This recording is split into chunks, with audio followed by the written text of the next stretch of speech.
in a somewhat surprising game, the Bills go down, drop to 7-4.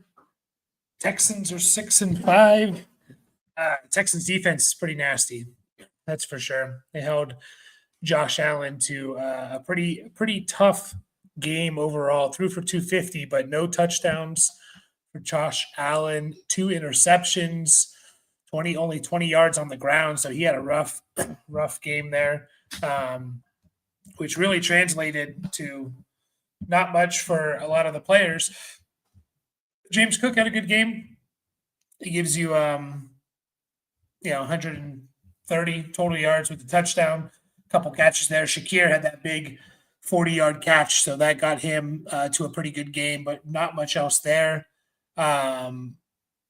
Texan side of things, I mean, Davis Mills was better than Josh Allen for fantasy today, I'm pretty sure, with the 2 touchdowns.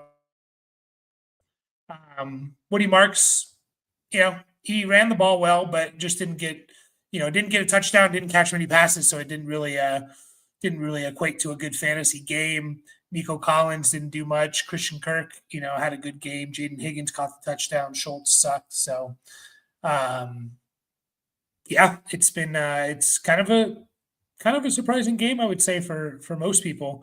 I know the Bills were favored by, I think, 4.5 on the road on a Thursday night game. You expect them to kind of take care of business, but yeah, that Texans defense, man, is legit. There's some defenses out there in particular that are pretty legit, and the Texans are one of them.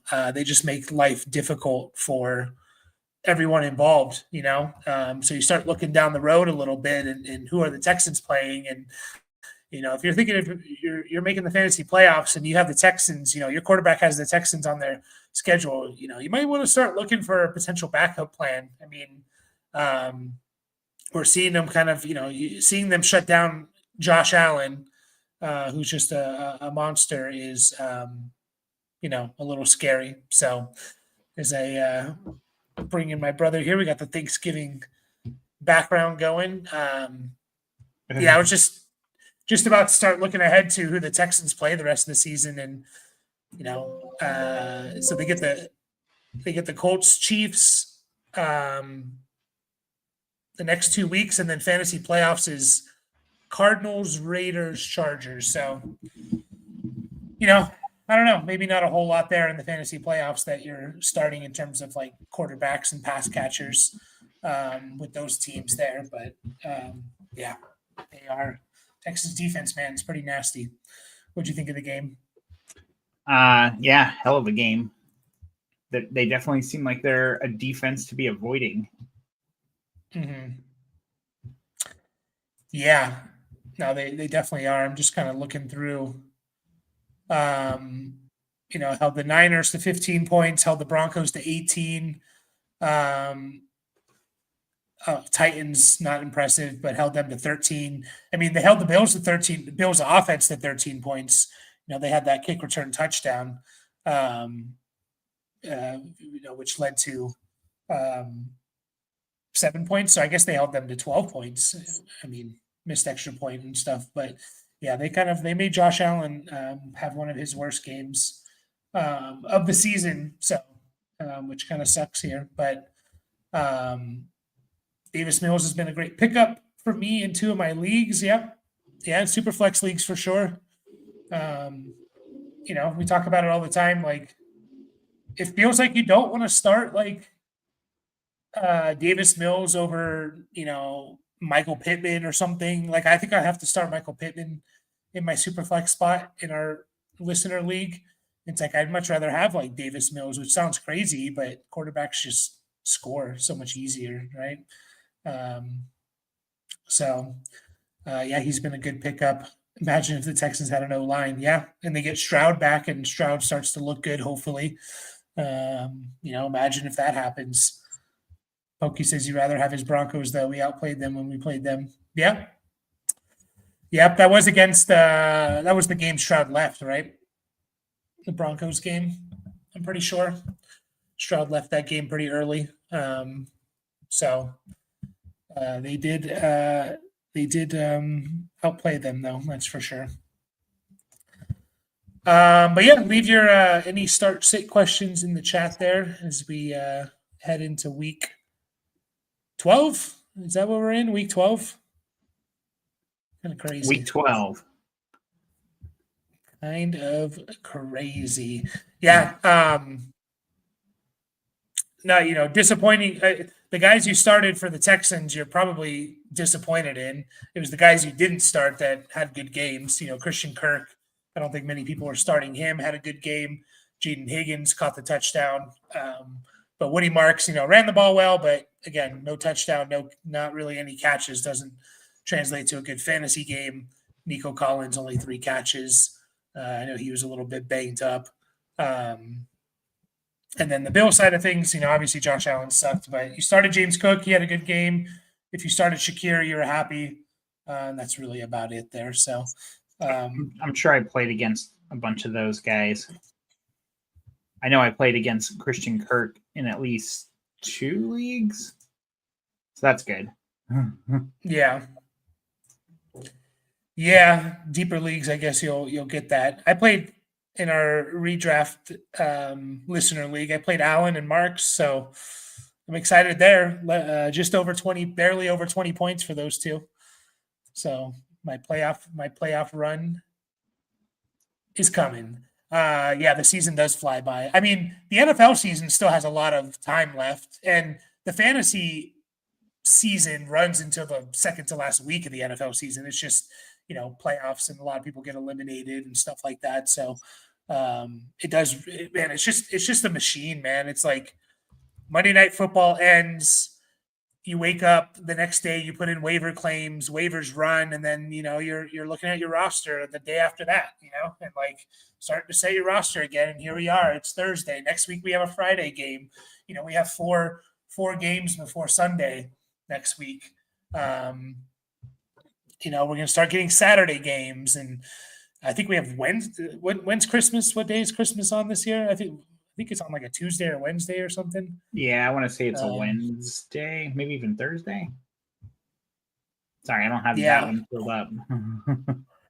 I thought I remember them saying like we're playing a game on like every day this week except for one or something, which, you already play on Mondays, Thursdays, Fridays, Saturdays, and Sundays. So it's really only like Tuesday and Wednesday that there was a game, but it's not on Thursday.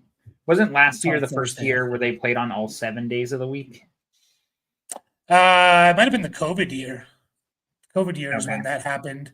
Remember that they had the Steelers game. I don't know. That was when the Steelers were like 10-0 or something, 11-0, and then they kind of tanked at the end.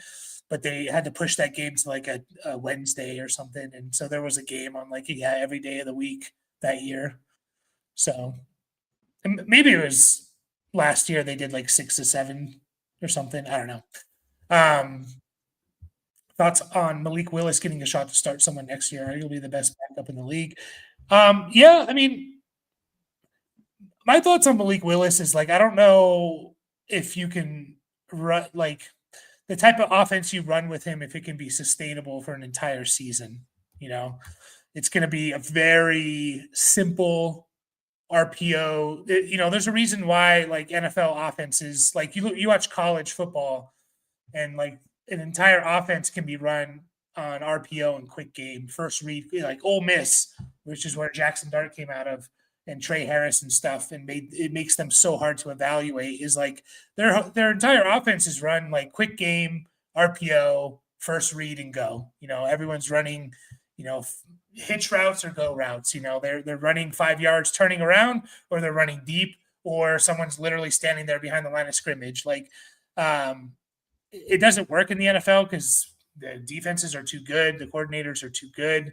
You have elite players everywhere. And so I don't know if a whole season of Malik Willis is going to be something that works. But, I mean, someone's going to give him a shot, I think, But I definitely would be stashing him. Like, if you're talking dynasty and stuff, definitely would be stashing him, and just to see what happens. Because even if he's one of those guys, like, he's Justin Fields in the sense of, like, even when he's kind of bad on the field, he still gives you like 20 points a game and stuff because he runs the ball. So, panic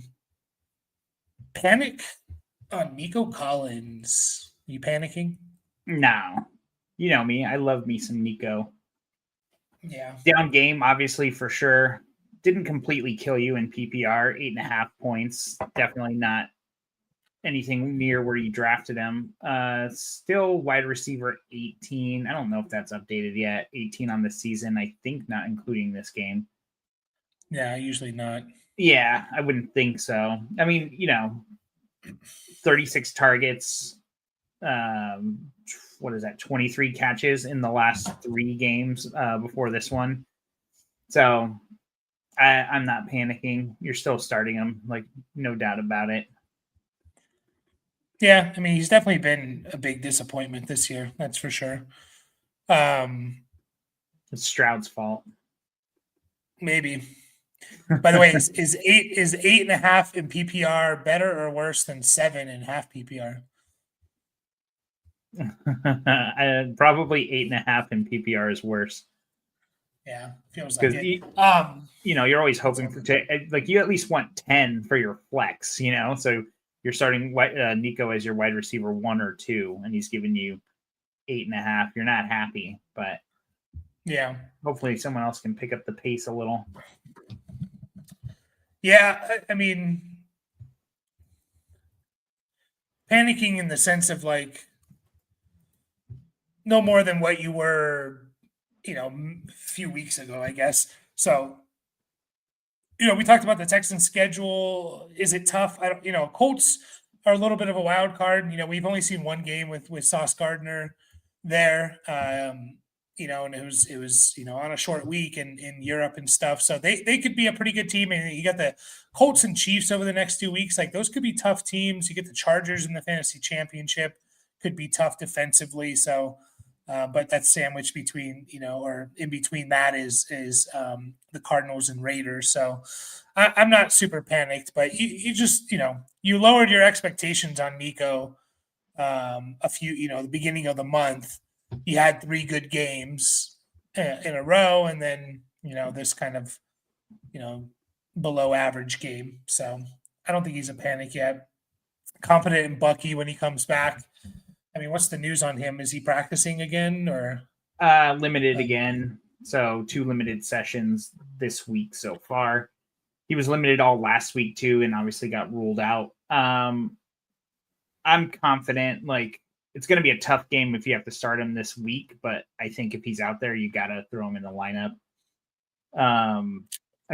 Going up against the Rams, but we just know what the upside is. Like, and he's always kind of been in a bit of a timeshare. Obviously, the year started out like heavy, 70+% workhorse load, basically, 70% of the snaps. But I mean, the dude's obviously been rested. Like they didn't rush him back or anything, and obviously they could have used him these last few weeks. So I'm pretty confident that he's going to be ready to go. Yeah, I don't know if he's for sure like plug-in necessarily.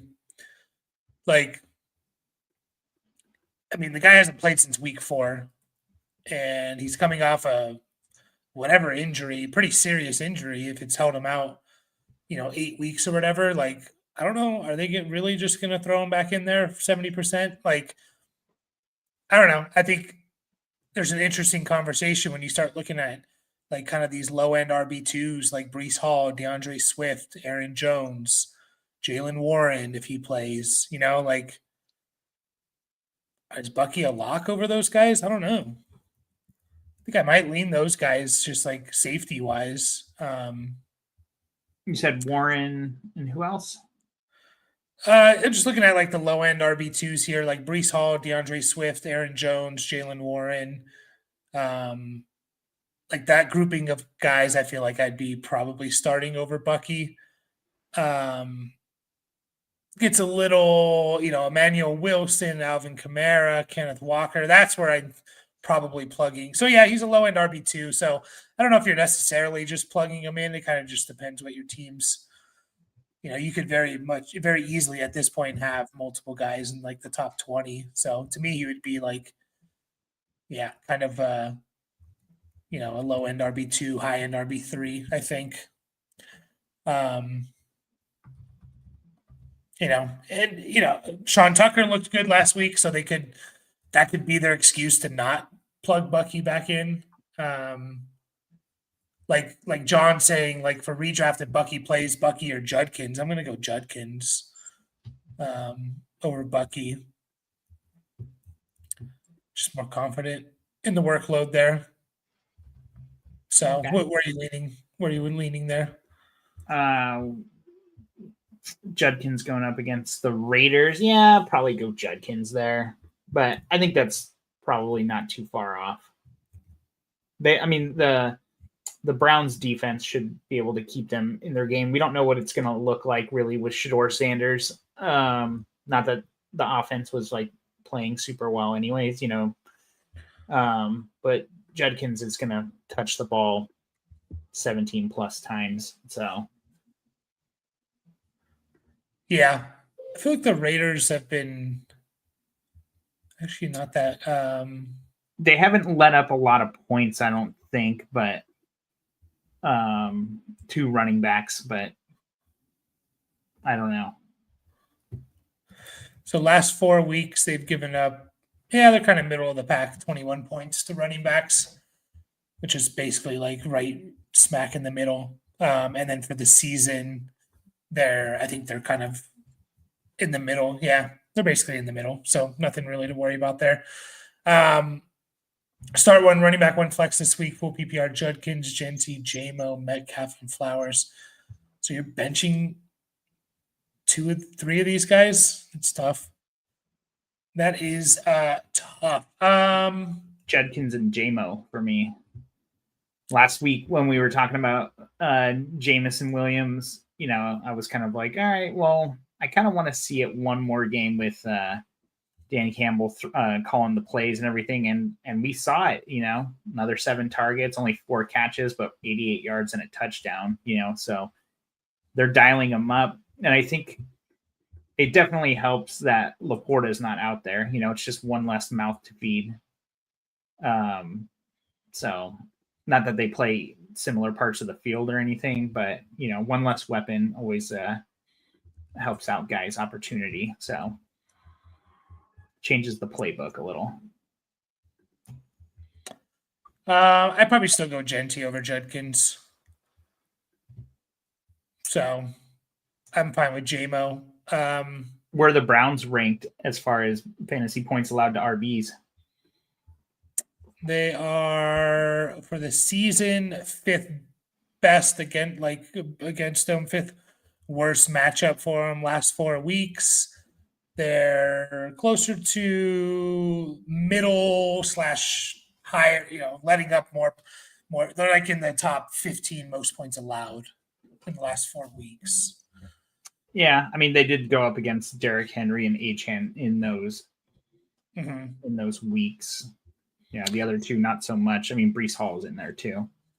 So you say the last 4 weeks or 4 games?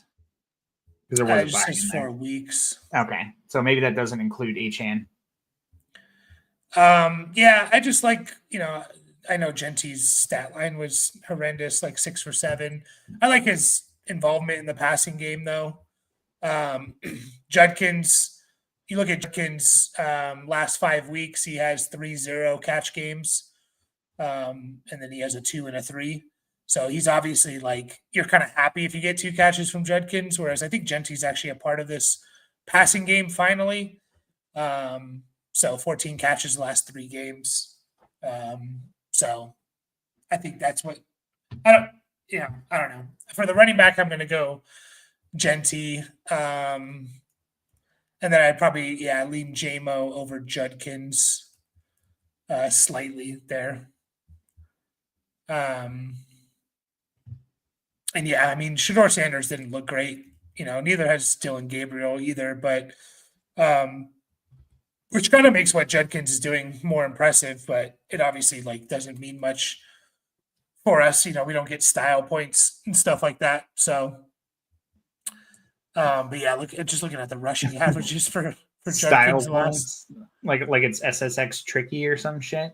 Yeah, like, oh boy, he's like, I don't know, like he gets an extra like 5 points because like John's saying, they stack the box against him. Like, okay, like you're more impressive the way you're running the ball when you have to like, I don't know, you're getting hit in the backfield and stuff. His yards per attempt have just been horrendous the last 5 weeks. But it's not his fault, obviously. Let us know in the comments who are the top 3 guys in terms of style points. So I'm kind of curious. I mean, you can go anyway with that. Like, who has the most drip as well? They should get more points. But yeah, like 3.4, 2.1, 3.4, 3.5. That's his yards per attempt. So yeah, I mean, he, like you said, that they've benefited from their defense keeping him in games, so they've been able to give him 15 plus carries 3 of the last 4 weeks, and they should this week as well.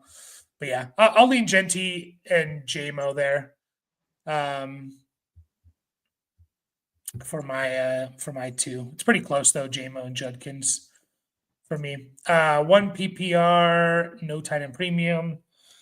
We got Pearsall, Spears, Mason Taylor, and Dortch.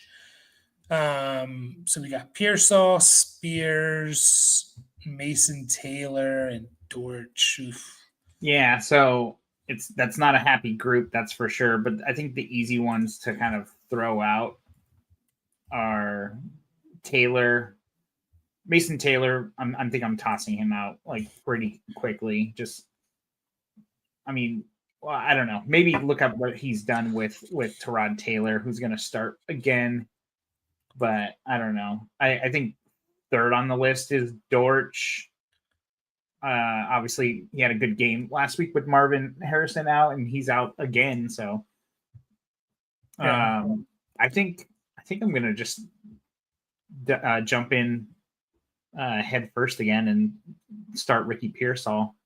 Still super involved snap wise on the field. 1 game back, obviously 1 catch for no yards. Really sucks, but I don't think I'm going to hold that against him. And I think second on the list is Spears, just because it's PPR, and he will get some catches, but he hasn't been doing anything with that either. So, Mason Taylor. So Tyrod Taylor played. He only started 1 game, and he's played in more. That 1 game, he threw 36 passes. Against Tampa Bay. Yeah, Mason Taylor had 6 to Mason Taylor, but also Garrett Wilson was in that game and had 13. Obviously, Garrett Wilson's not playing. I mean, we can kind of look at Mason Taylor in another game from Tyrod had 1 target. That was when Tyrod threw 11 passes, and then in another game that Tyrod Taylor played, he had 1, 2, 3, 4, 5 targets. All 5 of his targets looks like Mason Taylor came. Tyrod threw for 22 passes that game. So pretty decent target share those 2 games where he threw, where he actually played a decent amount and threw a lot. So yeah, I'd probably still lean Pearsall. Taylor would probably be my second there, and then Spears, Dortch is probably the way I would go. But go with Pearsall. Dortch is gonna beat them all. Maybe. I mean, if Jacoby Brissett throws the ball 60 times again, sure. Like he's got to break his record, 48 completions, right? Was it 47 last? I was kind of surprised. Like, I know that's a really high number, but I was kind of surprised that was the record. Just when I heard the number. Yeah, I mean, 50 pass attempts is a lot. Like, attempts is a lot. Right. So to complete almost 50. Yeah. I mean, yeah, no, I get what you mean. Like, it's there's certain things for sure. Like the single season receiving game is still like from someone in like the 1960s or something like that. Um, How many style uh, points for completing 47 passes? um, 1.5.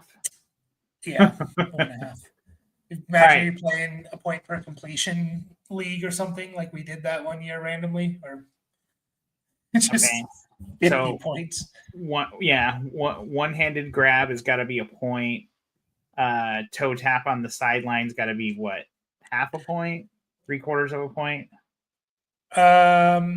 Depends on the difficulty of the toe tap. Like if it's like a, those ones where their feet just like drop like dead weight and somehow they get it in, that's like 3 points, All right. So Reaching the ball over the goal line, even though you're nowhere near the goal line, it's like you didn't even know your arm was that long. I know, right? Got to be an extra half a point. Um, yeah, Flipper Anderson is still the single game receiving yards record, Did you say 336 Flipper? yards. Yeah, Flipper Anderson. So Was he on the Dolphins? no, I think he was on the Rams, if I remember correctly. Dolphins might not have even have been a team then, huh? No, they were a team. This was the this was late 80s, early Oh. 90s. So I thought it was a little later. I thought it was a little earlier than that. Yeah, he was on the Rams, Colts, the at the time Redskins and Broncos. So Flipper Anderson. So we answered John there. Flex ETN or Mooney this week. Half PPR. I'm going ETN. Yeah. Yeah, I'm going ETN there. I think that's a pretty easy one. Like, mhm. obviously Mooney's opportunity is going to go way up. Is London actually ruled out yet?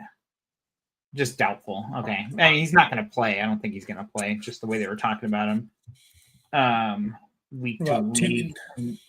Now he's. Oh wait, no, it does say he was ruled out. Why does it say doubtful then? Thanks, Sleeper. Get your shit together. Maybe they haven't like.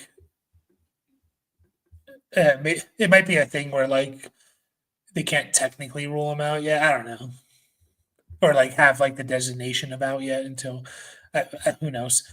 Two in limited, by the way, first two practices. So not that means too much. I still think ETN can be good with Tootin playing, but he could be even better. Yeah, I think it's ETN there. And yeah, hurry up so you can get Woody Marks. Yeah, it sucked. I mean, again, he looked good. He averaged over 4.5 yards per carry. He just didn't, catch the ball or get a touchdown. So those type of performances are always going to be tough. Like you're going to get bad performances there. Yeah, you got to be encouraged by the usage. That's for sure. Mm-hmm. He is the dude. Jacobs, if he plays, or Emmanuel Wilson, even if Jacobs is a go. I mean, I probably wouldn't start Emmanuel Wilson if Jacobs is a go. No. I mean, I definitely wouldn't. So I'm not sure who you're choosing over there. And yeah, we talked about this. The issue with Judkins is defense are stacking the box hard against the Browns. Oh, Shador doesn't change that strategy. Yeah. I mean, he might be worse than Dylan Gabriel at this point. So they did say, and obviously, I think we kind of talked about this. This could change after one good game for Shador. Like if he actually comes out and looks good, but they did say Dylan Gabriel is the starter when he's healthy. Yeah, they did say that after he got ruled out of the game, or like in the post-game interview or something. So, yeah, yep. Cam Newton, Antonio Brown, and Henry Ruggs for style points in that order. Yeah, I don't know about the last one there. And I feel like Cam Newton doesn't belong in that group, but he's a polarizing figure. If you were tearing down on a rebuild along with picks, who would you look to trade Lamar for? So trying to tear down from Lamar. Well, you tiered up to Lamar preseason, right? You gave up. I know Caleb and oh wait, was it just Caleb and Malik Neighbors? There wasn't a pick, huh? Caleb and Neighbors for Warren and Lamar. Jalen Warren. Yeah. Yeah. Okay. Never mind. I was thinking it was something more like a first. I don't think so. I'll double check, but Do you need more than a first round pick to go from Lamar down to Caleb? Caleb Williams. Caleb Williams, yeah. Not Johnson.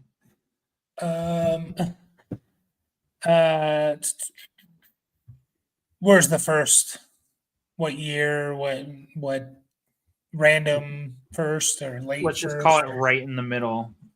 Pick 6 or 7. Oh, I did it. 6, 7.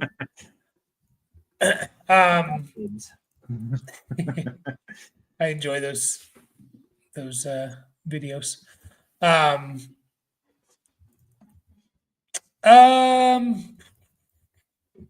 Probably a bit more, but You got to throw a second on top of it. I mean, a second. Can they get like a underperforming rookie or even a second year player? I don't know, like a Luther Burden in on there or something like that.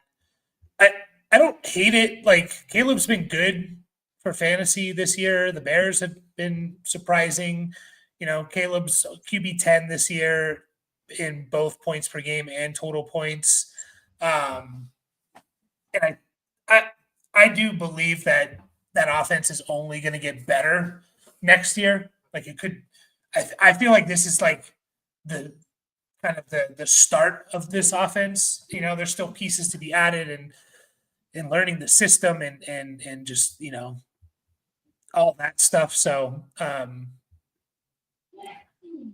you know, I wouldn't hate it if I couldn't get much else, you know, from other people. So what about Brock Purdy, Bo Nix, Jordan Love? I'm sure you want Caleb over all those guys. I would. Okay, so a little more. Yeah, I would need more there. Like it being a guaranteed early first or, you know, a couple first or something.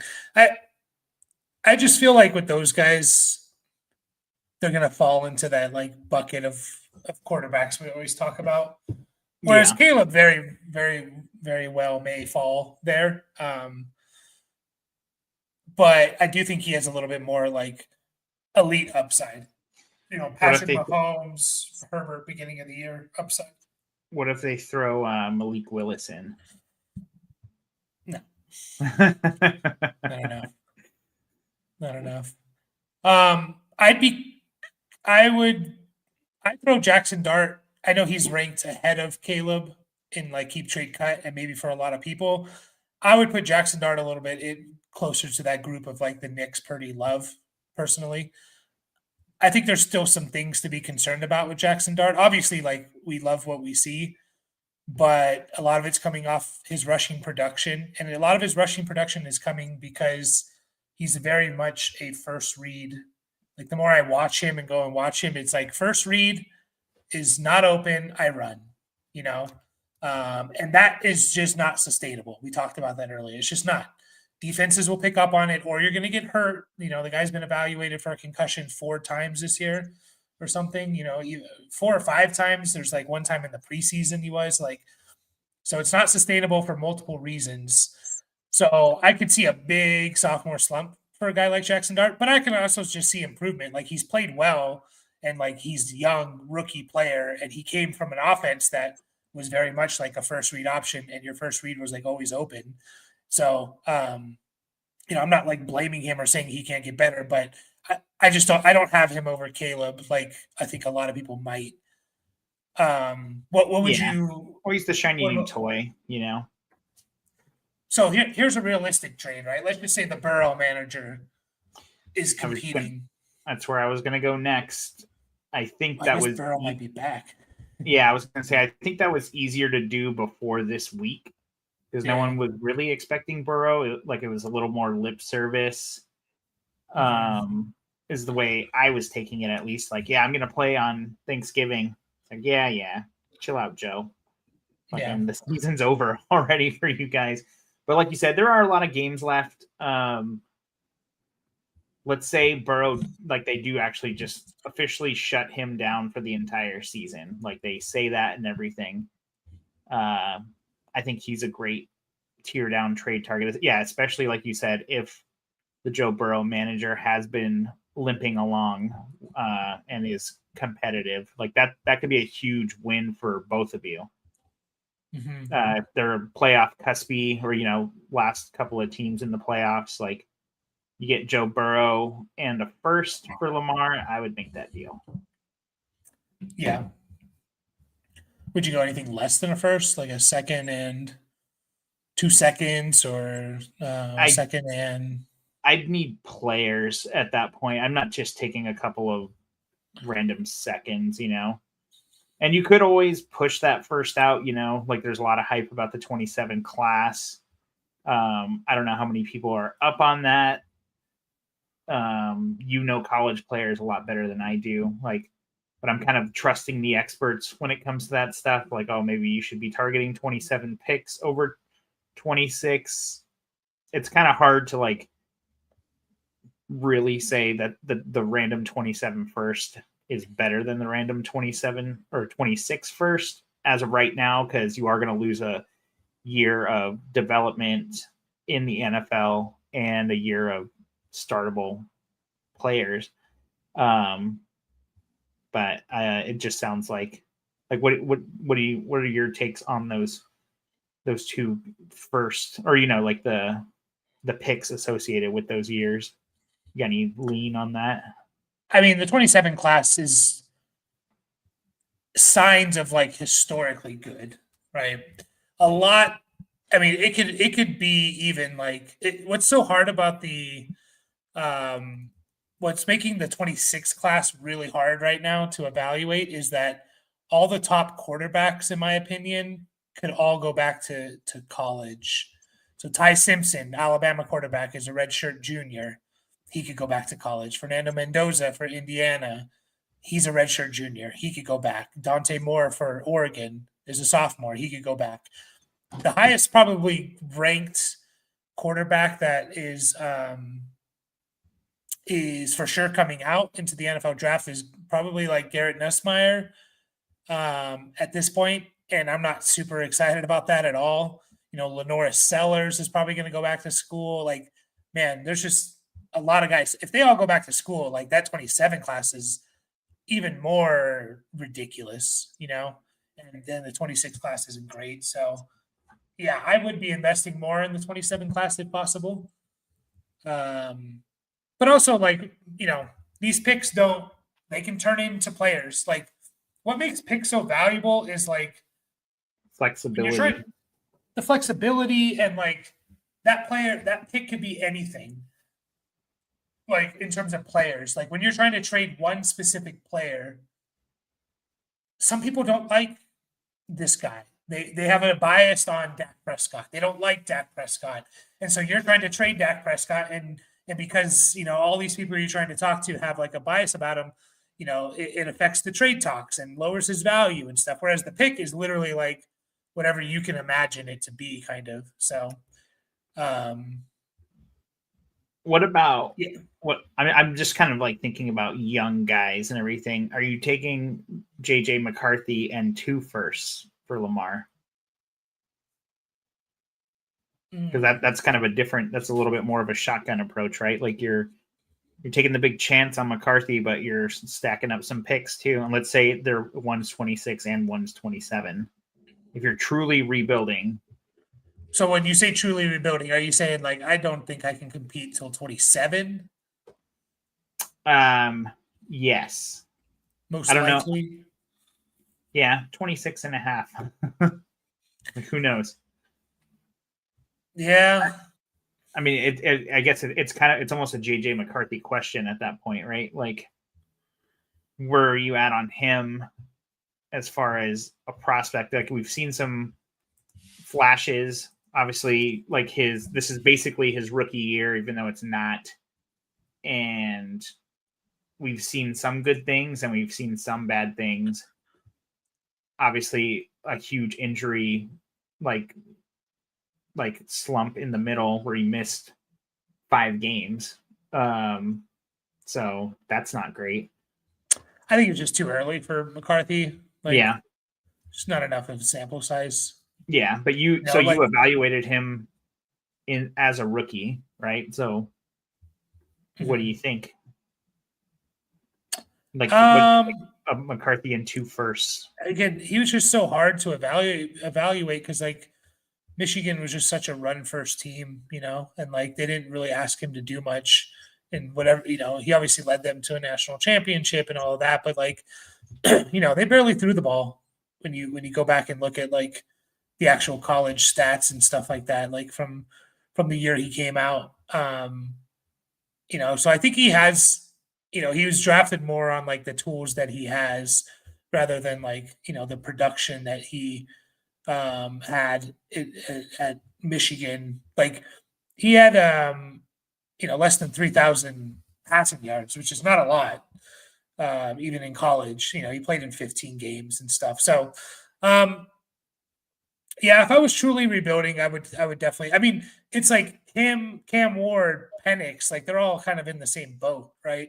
Of players there. So, if I felt like I was a couple years away, I think it's probably an okay move to make.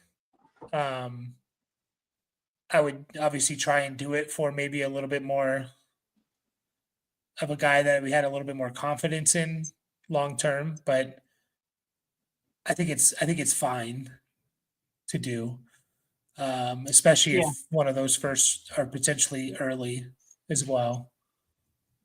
Sure. All right, there's your 10-minute answer there, Burrito Master. Yeah, I think it's a good question, though. I like it. Yeah, for sure. And that's going to be the majority of our conversations in the off season. Bad night for Nico, but at least my opponent has Josh Allen and left Kincaid in his lineup. Yeah, that helps.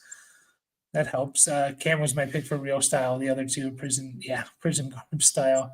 Oh yeah, that's right. Antonio Brown was arrested. So for taking a gun from a security guard and shooting it a couple times at a guy. Is that what he did? I didn't even see exactly what he did. I remember it happened last year, maybe the year before that. Like I remember it happening and it was like, holy shit. Like, do you get, okay. How much does like what they wear when they're walking through the tunnel? Well, I guess that's onto the field. You know what I mean? When they're walking, like getting off the bus or whatever, like how much does that affect their style points? Joe Burrow. Start off the game. What's that? 3 points. They start off the game with 3 points. Yeah, but if they do some real dumb shit stuff, like do they lose those points? Kind of like a defense losing for getting scored against. Yeah, and if you wear a Halloween costume like Myles Garrett, then you get like 10 points. Like his Vecna costume, and so he wears some good costumes. Oh, I haven't seen that. I'll have to look that up. Okay. What about Kirk Cousins on the plane with like all the chains and shit like that? Does that -10? Yeah, I was like, is that kind of a wash? Because it's like, oh, he's trying to be cool, but also like he's a big dork.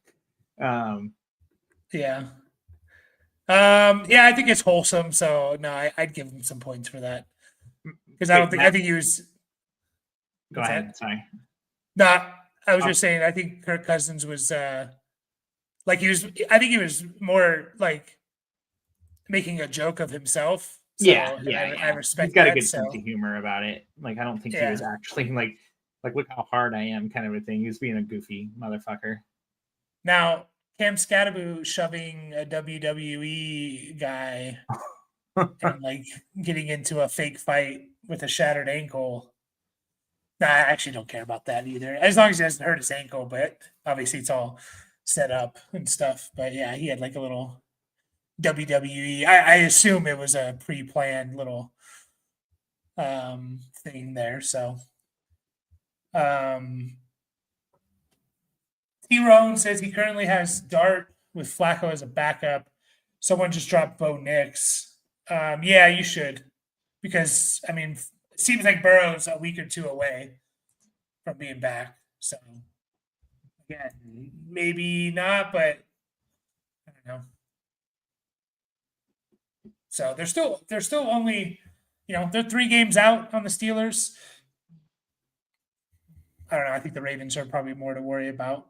Would you drop Flacco for Knicks? It's a little scary, right, this week because, well, I guess so. Dart is so he's still limited with the concussion. We don't know if he's going to play this week. Bo Nix is on bye, and Flacco actually has an injury too. So limited. Okay, but there's no way. That's just the normal Flacco. Yeah, I mean, let the old man rest. He's got to get ready to throw it 45 more times on Sunday. So yeah, seriously, it's a little scary, but yeah. I mean, I'd rather. It's funny because Bo Nix has had 2 bad games. The last 2 games, like he had a little hot streak there for a little while, with serviceable games in between, but he hasn't been that good. Only 1 touchdown total in his last 2 games, 2 interceptions in one of those games, so 2 total, and 450 passing yards total, so 225 average. Not great. Yeah, somehow he's QB5 on the year. What the fuck? I mean, he did have like that. He did get 75 points in 2 games, so I guess that helps. Yeah. He's got another 30 in there. This is all 6 points per passing touchdown. QB 13 in points per game. Yeah, I guess it does leave you because Dart's not playing this week, or potentially not. Is he ruled out? Still questionable. He's not ruled out. There's a chance Dart would gain clearance from the concussion protocol. So, we just saw this with Stroud. Obviously, Stroud's missed 3 games with the concussion. We usually kind of associate concussions with most likely he's not going to play for a week, but they're all different because, 15% or 10% of guys do play, especially if they have a long week. Some guys, they just take longer. No 2 concussions are the same. So, I guess, I don't know. It's just a little tricky. You probably have to make a move tonight to get him. So I don't mind dropping Flacco, but just know that you might be dropping one of those guys, either Dart or Nix, if you don't have a starter this week. I mean, Nix is the guaranteed no starter this week, obviously. That's probably why he got dropped. Yeah. In addition to his previous games. If there's a decent amount of quarterbacks on the waiver wire that you can go and just pick up on Sunday or whenever these guys are out, then it's fine too. What if it's like Shedeur Sanders or Geno Smith? Yeah, then I'm probably just keeping Dart and Flacco. And for some reason I was thinking as like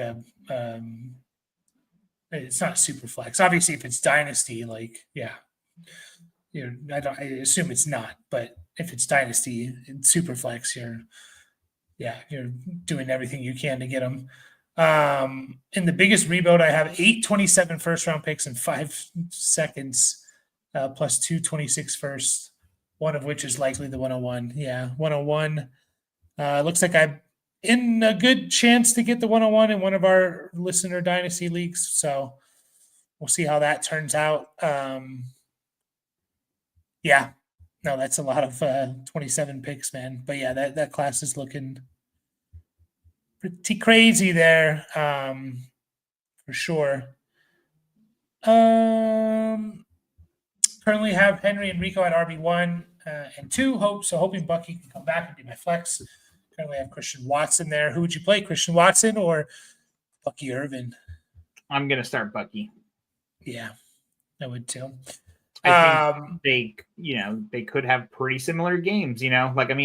Watson's still getting basically 4 targets a game.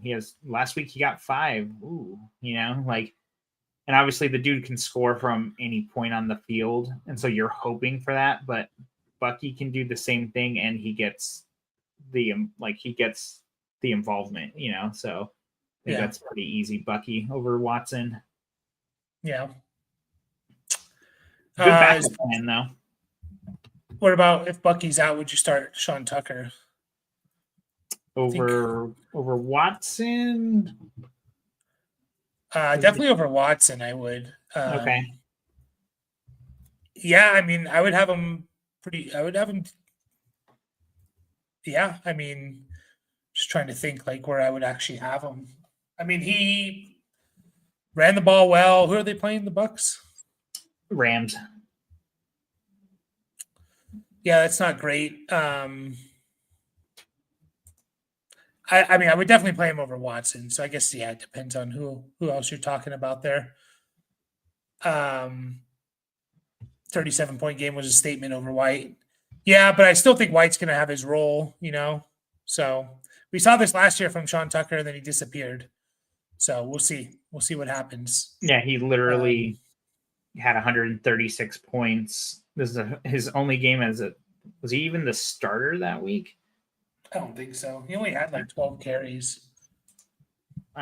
14 carries, 136 and a touchdown, 3 for 56 and another touchdown. Looks like Rachaad White was the starter in that game. So he's already made a statement against them, and then he kind of went right back. No, Rachaad White was actually not in that game. So it was him losing the starting job, and Bucky, basically, he had a huge game too. I guess it was against the Saints in Week 6 last year. So I guess that makes sense. Yeah. The Scatterboo get style points for playing WoW and streaming it while recovering, or lose all points for playing Hunter. I didn't really play WoW, so I don't know what the is Hunter not a good class or character to play. But no, I mean, man, style points are a legit thing, by the way, for Dynasty. Like I talked about this with Scatterboo in particular, that he had a lot of style points and people are going to fall in love with him. And it literally played out like exactly how I thought it would,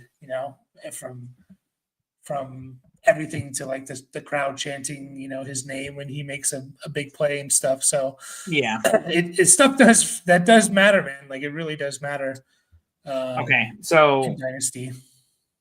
Okay, so how does like the touchdown celebrations come into effect in style points, right? Like there's some pretty basic ones, like where it's like, oh, I'm gonna pretend like I'm bowling and knock over all my guys and stuff. It's like, all right, well, I've already seen that kind of a thing, but I feel like, Justin Jefferson's got the gritty, it's his own dance and stuff. So you kind of know that's gonna come if he gets a touchdown.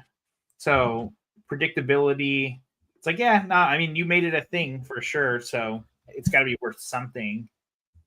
I think he should almost get, I don't know, maybe a quarter of a point for that kind of thing, but what about if someone else does the gritty in a game against him or something? Like, does he still get a point for that, or a quarter point for that? Depends how good the gritty is, I guess. By the way, I don't think Justin Jefferson was the person to invent the gritty. I think did I say that? I just meant that's no. Okay. I don't know if you said that or not. No, I just know like a lot of people I think assume that he did. I want to say it was like a high schooler or something that did it. Yeah. And like Justin Jefferson obviously like made it popular and stuff like that. What about that headstand that Amon-Ra St. Brown did last week? And then they had that commercial where there's like someone made a cake of him doing that. It's like, that's pretty cool. I like Amon-Ra because he changes it up each week, Yeah. He goes on to topical things. And I think he saw that on like a college game or something and then I think that's what he said, yeah. Those are all. I mean, seriously though, like like that, it really does matter in Dynasty. Like, I don't know so much about the touchdown celebrations and stuff, but you know, it kind of does because like stuff like that it'll go viral and like people are gonna see it when they're on their phones, assuming they play fantasy and stuff like that. And it's like, oh, that was like it just makes you more likable and stuff like that. Like little things like that, man. Like really, Caleb Williams painting his nails was like a anti style points for a lot of people, and whenever Caleb Williams plays poorly, there's someone out there making a joke about him painting his nails, like so Like it's it's just weighing like down his hand or something. I don't know, like oh, this is what you get when you draft someone who paints their nails or something stupid. And it was something like he was dedicating to his mom, or I think, or something like that. But that he cried after his last game at USC or something like that. And I mean, what it's about just a little ridiculous. what about the most like demeaning / coolest fucking thing you can do in football? And shit, why am I blanking on what it's called? Stiff arming, where you just really like stiff arm the shit out of a guy. Like not necessarily Derrick Henry style where you like decleat him, with a stiff arm, but just like the stiff arm, like that's gotta piss you off so fucking bad as a defender when their head actually like goes back and everything, like, I mean, it's kind of a basic move, but it's fucking still my favorite thing to see. Yeah. Yeah, it is pretty it's like the equivalent of getting like dunked over and posterized in basketball and stuff. Like yeah, it's bad. I mean, what's his face from it was that I think it was I'm blanking on his name now. is this the Michael Josh Jordan? Norman. So No, football player.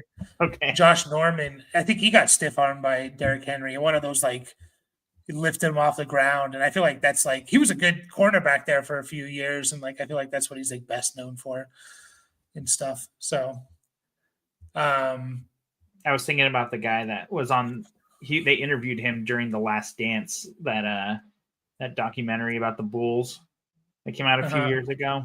And he was the guy like on that poster that was on like every 8-year-old boy's wall in 1994 or whatever, where Jordan's like dunking over him and he's like, you don't want to be that guy.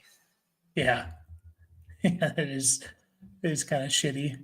Or like that one guy, like Vince Carter in the Olympics, just literally like jumped over completely and dunked on him. There's just some guy. I don't even know what country he's from, if they had a good team or not, but it was probably not at that point. It was just like, man, that's just sad. Just sad. What's up, Rocky? Benched Jaden Higgins today on my flex. Probably the right move. Options are BTJ, Burden, Cup, Hollins, Tillman, Coker. Maybe it wasn't the right move now. I mean, I'm starting Brian Thomas over all those guys if he's playing. Yeah. If he's not playing, man, what are we doing here? Is Booty playing?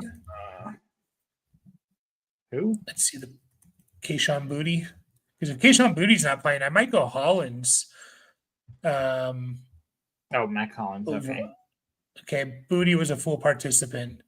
So that would make me a little bit worried about Mac Hollins. Probably just Cooper Kupp. Yeah, probably. I mean, Kupp. Yes, yeah, like that's really tough because I mean, you don't really want to play Tillman on Shador's first start. Jalen Coker. I mean, what the hell has he done? Like. I mean, you could say that about basically all of these guys. So yeah, it's probably just Cooper Kupp for me. It's Kupp or Burden. I think Burden's getting an expanded role. It's not translating to points yet, but it could. But Kupp's going to play the most out of those guys. Probably on the best offense. Debatable, I guess, with the Bears, but. Yeah, if Booty for some reason misses, then I'll play Mac Hollins over all those guys, but hopefully BTJ plays and you just go with them. Scatter, who's definitely killing it in style points. Yeah, he absolutely is. People who play classic WoW are probably some of the coolest people I've ever met. Yeah, I mean, I was into I got into some of those MMO RPGs, just never WoW. Never got into WoW. So yeah, we were an EverQuest family. How nerdy is that shit? Final Fantasy 11 for a bit. Oh yeah, I do remember that. You had to buy the modem that you put on the back of the PS2. Oh yeah, yeah. I've quit WoW again, but we all know it's a matter of time before I play again. Hunter is the noob class. Okay. And you're a monk main. Hey, maybe he's just trying to get into it, Maybe he is a noob. Maybe you should try and friend him and show him the ropes. Yeah. Seriously.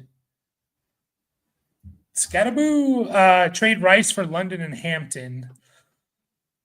Half PPR. I know injured, but if better, week 16 to 17, worry about Kirk. Man, okay. I haven't heard. Have we heard anything about Amari and Hampton? He's been working on the sidelines or some shit like that. I mean, they did say when he, like a week after he got injured, they were like, yeah, it's going to be more than 4 weeks. And people already started talking about like him missing 4 weeks it's like, okay, well, there's only 2 weeks until they're bye. So that could easily become a thing. And obviously it has become a thing. So no, we haven't. I actually just traded for him last night. I didn't give up a whole lot for him because I'm kind of hoping he does come back and step into a semblance of the role he was playing. But the answer is no, we haven't. So it's a pretty risky move. He's got JT, ETN, and then Aaron Jones, basically. Sean Tucker won't be anything, most likely, when Bucky's back, most likely. So we're expecting Hampton back December 8th against the Eagles. So, I mean, he comes back and he plays the Eagles, not against Chiefs. Not against the Raiders? Week 13?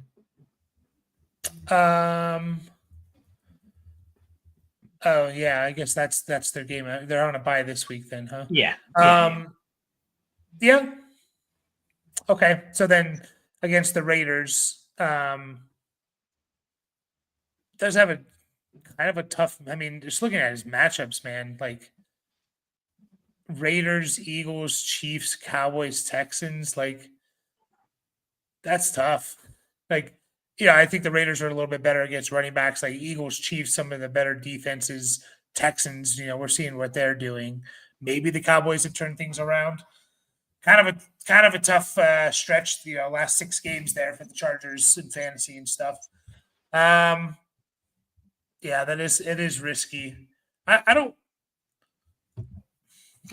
So when he mentioned, I'm not exactly sure because he says week 15 bye. He says 9-2 week 15 bye.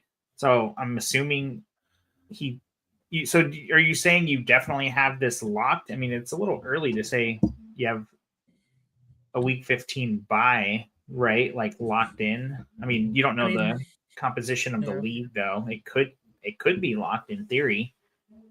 If everyone else like 6-5 or something. Cass in our league basically has it locked. Up 5 points with 6 to go. This could be a situation like that, like up 3 with 3 to go or something in the standings. Sure. You're playing against weaker teams or something too, or at least one weaker team to keep you up that one game.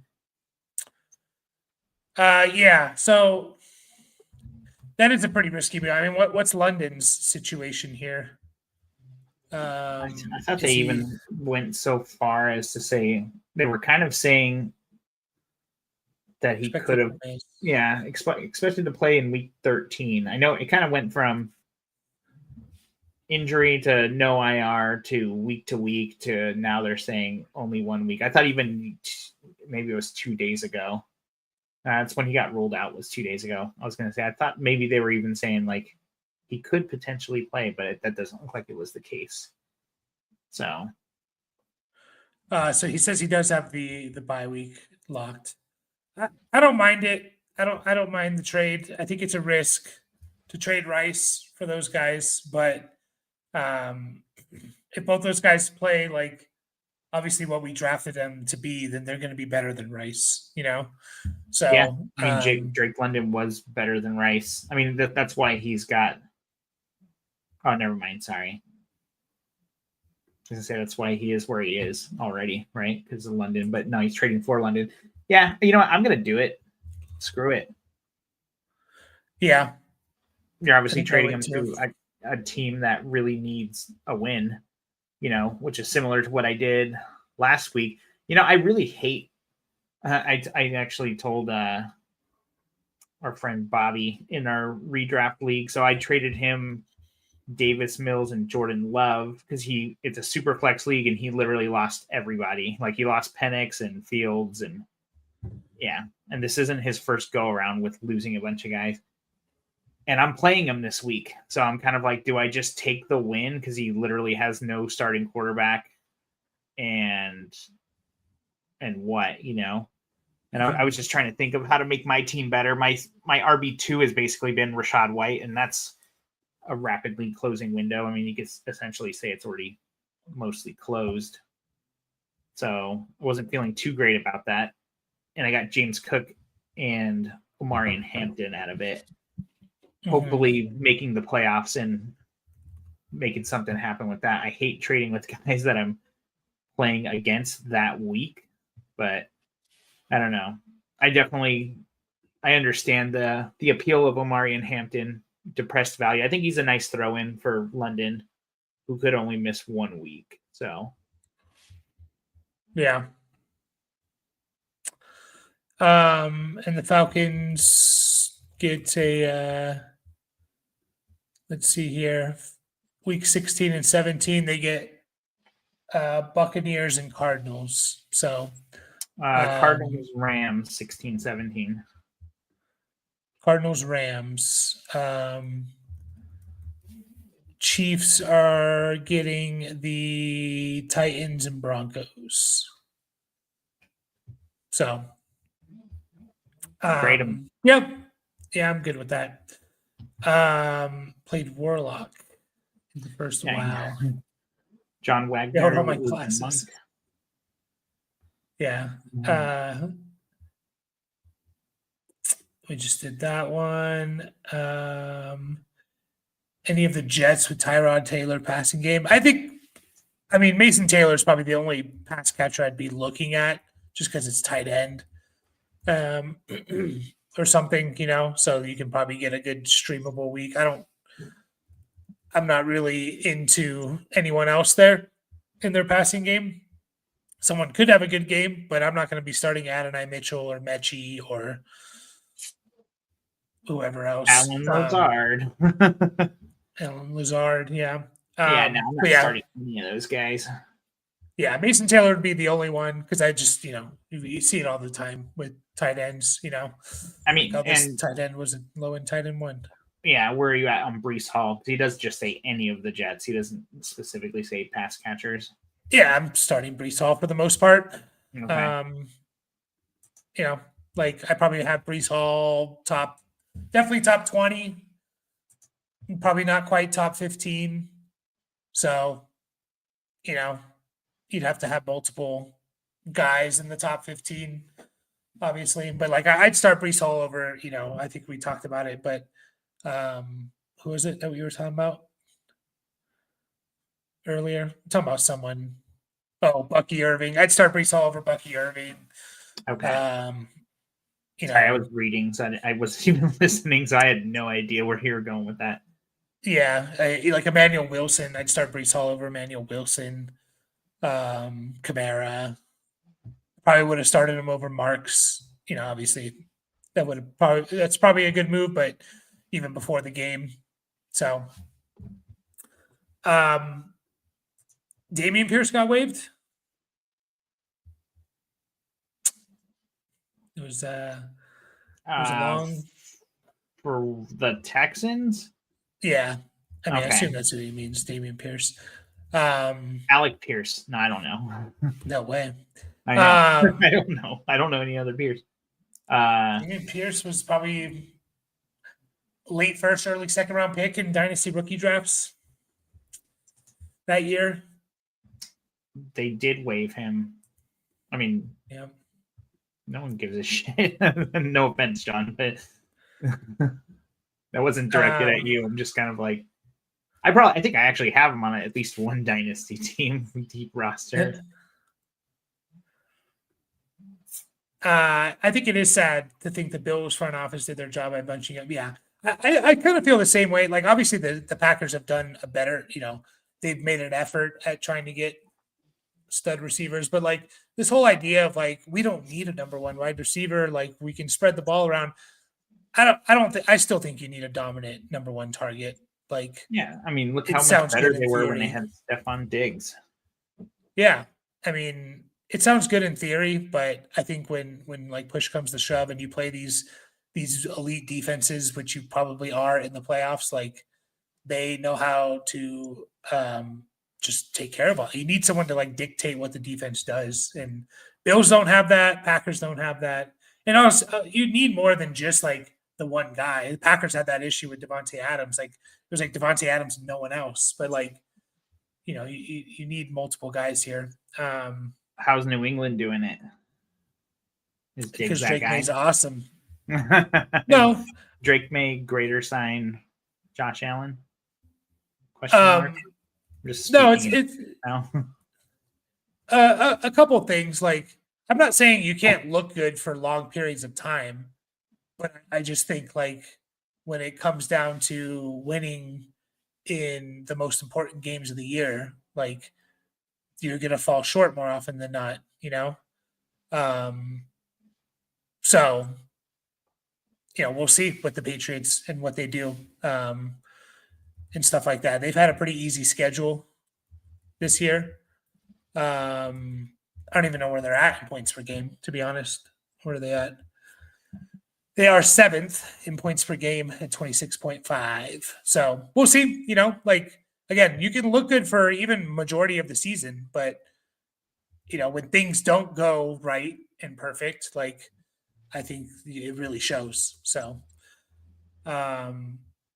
would you consider Judy Montgomery and Hawkinson all for a single first? Picks 8 through 14. Sorry, go ahead. I just thought we were gonna. You had that one up where he's worried about Kirk Cousins starting, right? Like another year removed from injury. Like Drake London wasn't completely terrible with Kirk Cousins last year. Like he obviously was nowhere near what he ended up being without Kirk Cousins, but not as good as you. I mean, he still was wide receiver 6 on the year, and Cousins started most of that. So I'm not worried about it, and he's gonna be moving a little bit better. I think I didn't actually watch the game that Cousins started back in week 8? Yeah, week 8. Yeah, I mean, it's not like Penix was playing out of this world either. So yeah, yeah, I'm not super worried about that. Judy Montgomery and Hawkinson all for a single first. Yeah, it kind of depends on your depth there and stuff. Like, I probably would if it's a shallower league. I mean, I definitely would in a shallower league. I think in a deeper league, I still might. I'm worried about Montgomery. I mentioned this going into the year. That like, is this the year that we see the transition more to Gibbs? And it seems like it's played out that way. And I just, mentioned it because of how good Gibbs looked. Their offense is better with Gibbs on the field all the time. Obviously, they don't want to do that, but new offensive coordinator, and it's played out almost exactly like that. So we could be kind of seeing the end a little bit of David Montgomery. He'll hang on and he'll be, in conversations if someone gets hurt and stuff like that. But I would probably start 8. He said so. In the start 8, I think I would just take the first. Yeah. Cash out there. I mean, you're probably not even getting a second for Hawkinson or Judy, right? At this point. No. Although if I did have a late second, I might still trade it for Jerry Judy.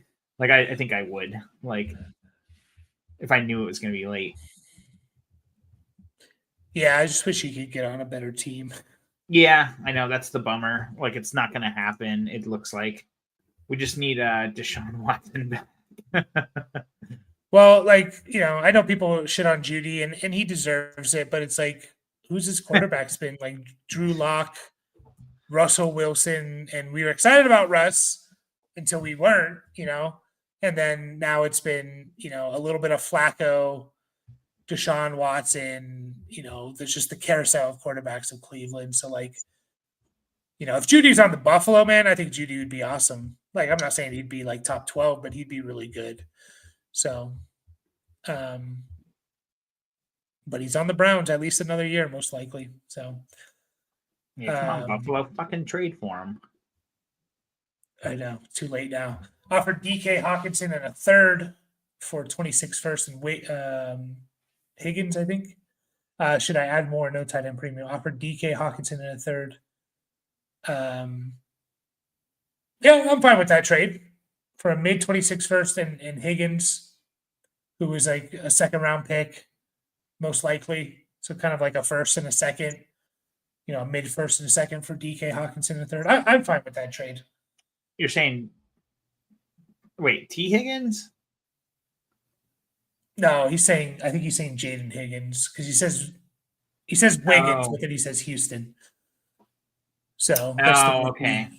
The rookie on Houston it's Higgins, not Wiggins, but yeah, no, okay. I was very confused. Yeah, so you're getting a mid first and a promising young player who's at least doing something as of late. Sure. Yeah, I don't mind it. I mean, Metcalf could be falling into the Judy issue here, like who's his quarterback and stuff. And he's not even necessarily playing well with Aaron Rodgers. So, yeah, Isaiah Hodgins, amazing. He's come back from the dead. But I think we're going to take off. So maybe we'll go live tomorrow with a little bit of a dynasty show, talk more dynasty. We had a long one tonight, so appreciate everyone. Any last words? Well, how many points do Chiefs players lose when they do the tomahawk chop? All their points. All of Although I don't know if any of the players actually do it. It's just the fans. I hate that chant so much. It's just nonstop, man. The Braves are the worst. Braves and the Florida State Seminoles are the worst with it. Like, it's just nonstop. At least the Chiefs, like, it's mostly on, like, we stopped them on third down or something. Like, the Florida State game, if you have that on, it's literally just nonstop in between every play. And it's just so annoying. So I just hate it. The Braves throw a strike and everyone's tomahawk chopping. Like, Jesus, what are we doing? Is Flacco droppable? Can't believe Burrow's back this early. Yeah, it depends. Like, are you starting Flacco this week? Then no, because you need to see. But if you're not starting him this week, probably. Yeah, I didn't realize Burrow actually had 2 full practices. I saw that they said something about he was doing some first team reps. Yeah. I guess I should have read that as, full practice. So second day. That is pretty fucking crazy. That's got to be worth the style point. Yeah. I mean, he's just full of style points. Yeah, you have Stafford. So you're probably just starting Stafford every week anyways. So probably, yeah. I mean, you're definitely starting Stafford. Yeah, I mean, he's playing the Bucks, Panthers, Cardinals, Lions, Seahawks, Falcons. So you're starting them. But appreciate everyone, and we will see you guys all Yeah, I think that kind of affected the Padres this year, that their owner died, and then the brother was fighting for it, and they couldn't sign any free agents. But that's for the off season. But appreciate everyone, and we will see you all tomorrow.